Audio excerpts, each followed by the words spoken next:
today we are looking at checking out, getting working the fuel burning heater made by Webasto. This is on a Freelander one, 2004. Doesn't seem to be working.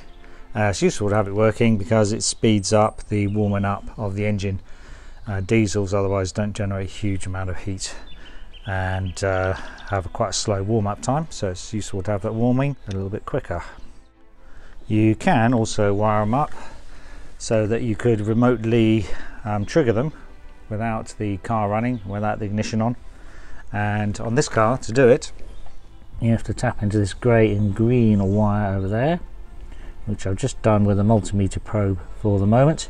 And I think they call it pin 3, although I can't actually see the number on the socket, I haven't taken it off yet. And what I'm going to do is connect via my ammeter range, so it's virtually a direct connection between the probes. And when I connect it to battery positive, you should hopefully hear it power up. There you go. And a few seconds after the fan starts going, which you can hear, you should feel a little vibration around the water pump area, which I believe is the water pump it's trying to pump as well. It's not getting hot, it's not priming, and originally this didn't do anything at all. So we had to first of all reset it, get in the fuse box and pull out fuse 5, which is this one here. And you'll see if I pull that out now, it'll stop. Now wait 10 seconds or so, push it back in again. That resets the ECU controlling the fuel burning heater. But the other problem, I think, is that the fuel's not getting to it, which is why it's not generating any heat, because inside the rear wheel arch, see you've taken the wheel off, pull back the liner, in here next to or on top of the diesel filter, diesel fuel pump, just right behind there is another little pump, solenoid based pump this time, which should click on and off, and I can't hear any noise, which means there's no fuel getting to the heater. So what we have to do is undo a couple of bolts there and underneath, a couple of 10mm bolts, drop this whole panel down, and then get access to that additional pump and see if we can force it to start operating. So here's that solenoid based pump, and what we can do to check if it's working is to apply power onto the electrical plug directly. So that's the plug off, and I need a couple of wires, either to a power supply. Oh, don't forget to jack up your car properly, by the way, put it on axle stands. 12-volt power supply, and connect a couple of wires directly onto the power supply. You could use a car battery for this as well. Careful you don't short the wires out. And applying the power directly onto the electrical connections, you should hear a clonking noise as it goes in and out. Listen for that. If you hear it, it's probably working okay. And then it's a matter of exploring at the fuel burning heater end a bit more. So despite getting some fuel inside the heater, it still didn't fire up and the exhaust pipe still didn't get hot. So time to start dismantling the fuel burning heater a bit more. So we'll have to disconnect some of these pipes. That's the fuel supply pipe. These water pipes, just 2 of the water pipes need taken off. I didn't drain the whole system down. We can just connect those 2 pipes together. You will lose a fair bit of coolant.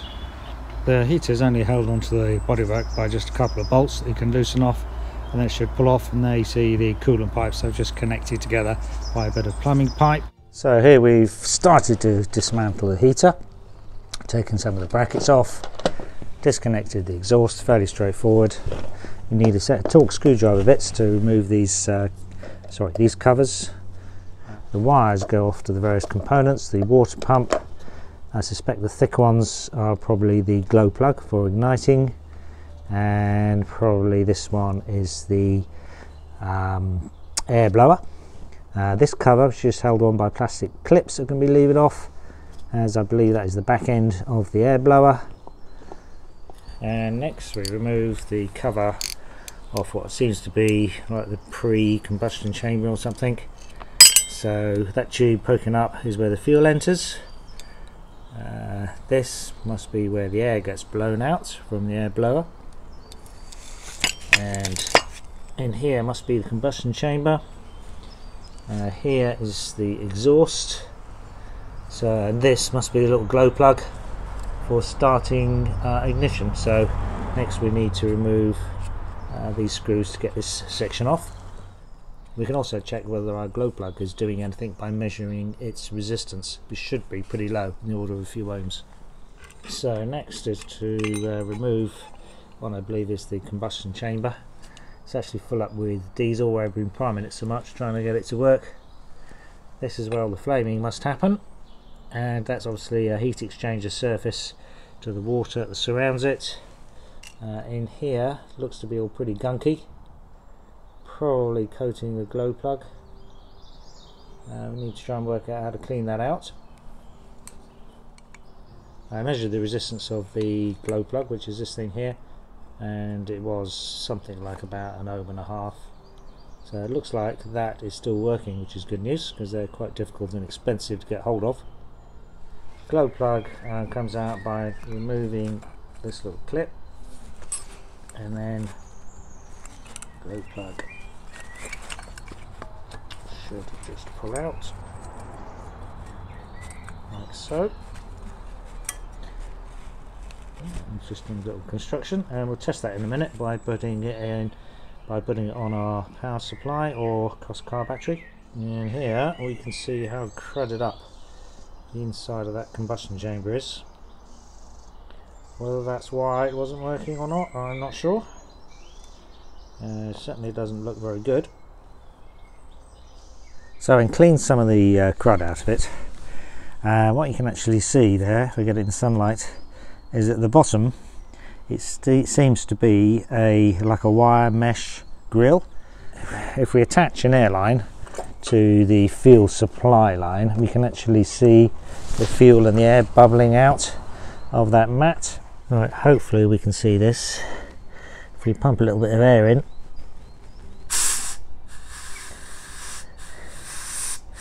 I don't know whether that's coming out on the camera or not, but yeah, you can see the sort of fuel bubbling through the wire mesh. I guess once that's lit, that glows red hot, and I think the problem was that it was just like clogged up with carbon. So I've tested the glow plug by putting it across the car battery. It takes quite a lot of current, so it needs the amperage you get from a car battery rather than just a power supply. It did start to glow red hot, and I can't see any more disassembly we can do of that unit, because I think it may be welded together at the final stages, so the clearing out we'll have to do. Quite a good way to test all the individual components is to connect it all back up again, lash it all up like I've done here. So you've got the water pump separate, you've got the combustion chamber separate, got the fuel line temporarily connected, don't need to have the water line, and do a reset by disconnecting fuse at 5 for 10 seconds, put it back in again. And then we're ready to start with our lead from the battery positive, and we're going to connect to this green slate wire, pin number 3. And what we're going to do is at the same time, well, several things. It's difficult to do while using the camera. We're going to feel to see whether the water pump is vibrating and working. Obviously we can hear whether the fan is working or not, and we're going to look in the end of the combustion chamber to see whether the glow plug lights and whether the fuel is ignited. So let's do that now. So you can hear the fan start up, you can hear the water pump start up, you can see the glow plug starting, and you can see that it's caught light, so fuel must be coming through. We're just going to run it for a little bit. Yeah, there's quite a lot of fuel coming through there now. Nice little combustion chamber, you can smell the smell of diesel. And now we're going to disconnect it before it gets too hot.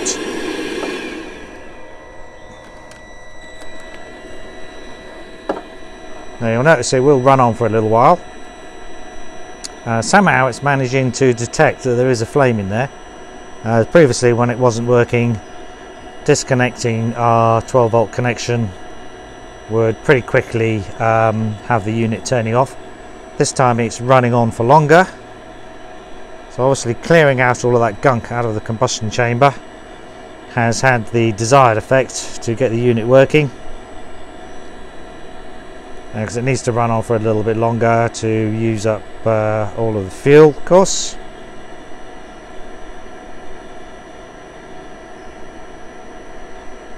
And we've just got to wait for it to shut down. A quick way of turning off is just to blow in to the combustion chamber to blow out the flame. Very quickly it then turns off. So I'm not quite sure how it's detecting there's a flame in there. Something quite clever, because the only connection we've got is the 2 wires that go to the glow plug. Somehow I guess it must be measuring its resistance. So there we are. That's now seems to be working. All we've got to do now is reassemble everything and check it still works. Just a couple of pointers on reassembling. It's useful to have some mole grips like this for clamping these pipe clamps, or squashing these pipe clamps, so that you can get them in position. This one round the back is quite difficult to get to, of course, and it's useful to slacken off this nut, or don't fully retighten it up, and remove this bolt that's on the bottom, so that you can pull the exhaust pipe a little bit out of the way, in order to, like so, in order to get your pliers or mole grips on this clamp to get the pipe back on, and then we've got to test it. So, having reassembled it all, couldn't actually get it to fire up again.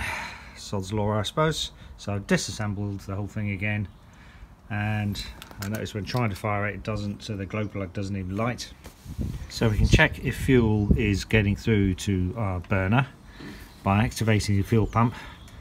Connect a wire, or I've used a multimeter probe on our meter, so it's like having a wire connected to this blue and white cable, which is pin 6 of the plug. Just pulled out the plug so it doesn't interfere with the electronics.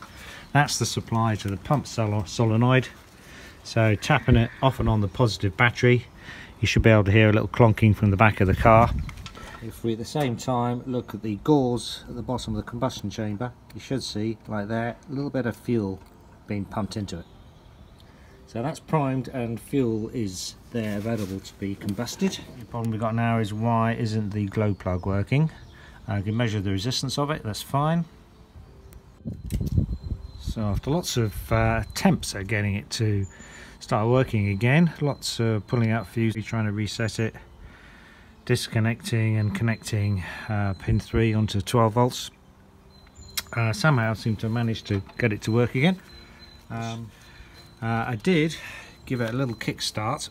So this transistor over here, I've taken the cover off the electronics. This transistor here turns on the power to the glow plug, and by shorting across these 2 inner wires, you can actually make the connection to the glow plug, and you'll see a few little sparks if I do that, like that, and you will see inside the glow plug will light up when you start getting a bit of smoke. Whether it's because I've done that and it sort of kick-started it to make it think that the unit was working because it was getting hotter, I'm not sure. But anyhow, it did start to flame up again, so I'm going to do a bit more reassembly. You might find when you're reassembling that this paper gasket gets broken like mine did, so I just stuck it back together again with a bit of fire gum on the inside. If it falls apart completely, you probably could completely replace it with a fire gum. So I'll assemble it again and see if we can still get it to work. I'm also monitoring the fuel pump output to see if that actually is activating the fuel pump. Alright, after resetting it again, it seemed like disconnecting the air fan, put it in a lockout, then seems to be working. It's pumping out some sort of smoke here due to the vibrations. There's some smoke coming out, just I see that. And when I measure the voltage on the gate of the transistor, sorry about this noise, So if I measure the voltage on the gate of that transistor, which is the outside pin, see we've got 13 volts being driven, which is turning on the glow plug. And let's see if we've got pumps out to the fuel pump. The white and blue wire goes to the pump. Oh, I just saw a reading there. Yep, we are getting little pulses that are going out to the fuel pump, which is good. Put some water, a little bit of water inside the water jacket, stop it getting too hot, and now starting to get steam coming out of that, so that's actually finally seems to be working. The fan speed is building up slowly, which is correct. It's now starting to boil, so I'm going to have to disconnect it. And then it starts to cool down by going into its shutdown sequence. The fan runs for a little while, the pump runs for a little while, and when that's finished, we'll plumb it back in the car and test it again. Alright, that's it roughly plumbed in and assembled. Just give it another quick test by connecting our pin 3 back onto battery positive. Oh, come on, get on there. Let's see what happens this time.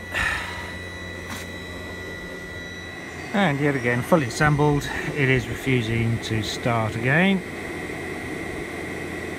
And the driver of that transistor, the outside pin, is low, which means it's not being turned on. Let's see if forcing the glow plug on, we'll show you those pins. Bring it into life anyway.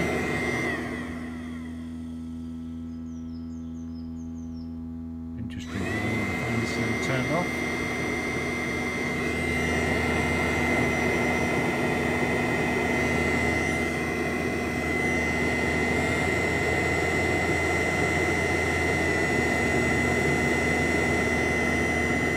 Probably got no fuel now because it's not pulsing out to the fuel pump either. The circuit board has decided not to work again. When it is not working, base of this transistor here, its outer pin, is low reading, but when it is working, it's a high reading. I have to keep pulling out fuse 5 from the fuse box, in, out, until eventually you get this base reading to give a high voltage. So this is it correctly working, starting up, and you can hear clicking from the rear wheel arch. Hopefully if I get in there. Yep, you should be able to hear that clicking. Fan speed is increasing, which shows that it's lighted, and hopefully, yeah, it's blowing out hot air. Not too smoky because all of the soot has been cleared out of it. When the temperature of the water inside the water jacket and the pipes gets to over somewhere around 70 degrees, it cuts down to low burning rate. At the moment, as I've opened up the heater valves to get the water flowing a bit better and released air from the system, there's a little bleed tap there to release air. Then we've got some more cold water going into it, and it's just starting to start back up again, as you can probably hear. Should keep on for as long as we're giving it the signal via this wire to pin 3 to say stay on. So that's it all reinstalled with the bumper back on. It seemed to be working reliably. Tried starting it about a dozen times, and each time it started up okay. So this is it back in the car. It's been back about a week or so. So let's see if it's still working and see what the startup sequence is. So here we've got a wire to our pin 3 wire. That's slate and green wire, I think. And indeed you can hear it starting. Let's just see what it does. It seems to go to a high fan mode first, and then it cuts down the speed and then starts lighting. Hopefully we'll see that in real time. It's starting to smell a little bit diesely already. So I'm going to leave this video running so you've got a real-time representation of what your fuel burning heater should actually do. So there's the cut down in fan speed, You can still hear the pumps working. Starting to get some smoke now coming out of the exhaust. So this is where the glow plug is lighting and the combustion chamber is just starting to light up. And I can just about hear in the background a couple of little pumps of the solenoid based fuel pump in the rear wheel arch. It's definitely a light. So 1 minute 30 so far. Within, I guess probably within a minute, it's going to start the fan speed going as the little furnace starts building up. So it's obviously working reliably now. Yeah, here you can hear, let me get a little bit closer. You can hear the fan speed building up again. Smoke's died off as it's getting better combustion. Have a little feel of the water pipes, see if they're getting warm yet. It's a little bit early for that. And come back in about 30 seconds. So this is 2 minutes 30. Fan speed is now building up quite a lot. Obviously a lot of combustion going on. Not too much smoke, which is nice. We're up to 3 minutes. Still going strong. Should start to feel some heat around the system soon. Let's feel these pipes again. Coming up to 4 minutes. The pipes are definitely starting to get warm, not hot yet. Yeah, just starting to get warm. It takes about 5 minutes then to make a reasonable difference. His left hand pipe is getting warmer than the right hand pipe there. Obviously that's the output. So yeah, in about 5 minutes, it's about the amount of time it takes before it starts making a difference to the heat of your car. So now I'm going to turn it off, disconnect the wire again. And the fan speed starts to die down. It's interesting how it smokes a bit when it turns off.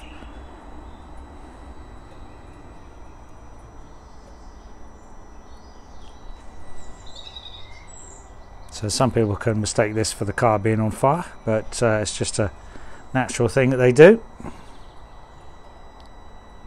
And some people disable them completely to stop them coming on.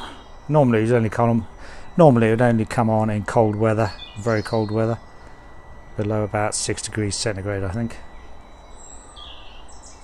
Unless you force it on like we have done here. So there we go, it seems to be working reliably still. So in the end, what was the secret to getting working reliably? I think it was obviously resetting it by taking out that fuse 5. Had to do it quite a lot of times until it looked like the device was going to start up.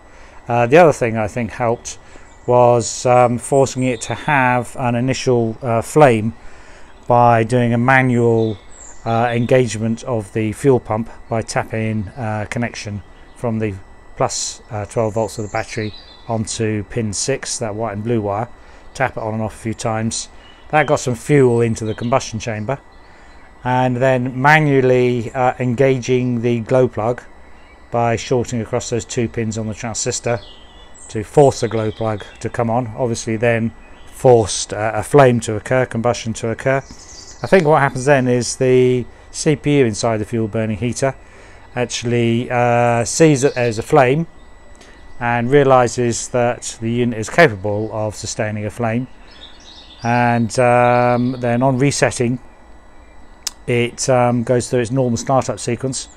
Once it's gone through the startup sequence and there's been no faults, I'm guessing it clears out any error flags in its system, because I would guess there's a lot of safety shutdowns. So for instance, if any of the pumps aren't working, the air blower, if it doesn't detect a flame for whatever reason, then I would guess it would do a permanent shutdown, and pulling fuse F5 does a reset on it. I had to pull it in and out quite a few times before, or rather until I detected a signal on the base of that transistor that the unit itself was going to engage the glow plug.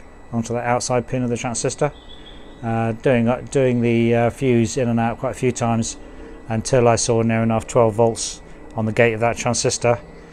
When you get to that point and it's then starting to work itself, from then on it seems to work on repeated retries.